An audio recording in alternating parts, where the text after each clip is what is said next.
Чыңгыз Айтматовдун Делбирим аттуу чыгармасынан үзүндү. Ильяс экөөбүз Оштон кош айтыштык. Ал Памирге кетти. Мен өз жолума түштүм. Барып Алыбекти табам. Жаңы турмуш баштабасам болбойт, деп кыялдана айтты Ильяс. Мени курган адам экен деп ойлобоңуз. Мезгили келсе, мен да үйлөнөрмүн. Үйлүү, жайлуу, бала бакыралуу болормун. Жаңы дос, жолдош күтөрмүн.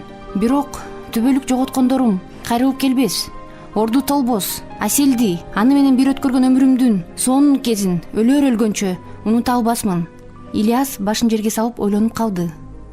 Анан дагы кошумчалады. Бияка жөнөөр алдында көл жээгине, баягы жарык абакка бардым. Теңир тоо менен, ысык көл менен коштоштум. Армандуу өмүрүмдүн күбөсү, ысык көлүм, кош, дедим. Сары жээк, көк айдын көлүм. Ушу көркүң менен кошо ала кетсем болор эле. Бирок сүйүктүү кишимин сүйүүсүн алып кете албадым. Анын сыңары сени да алып кете албайм. Кош, Асел, кош кызыл жоолук Делбирим, кош сүйгөнүм, бактылуу бол.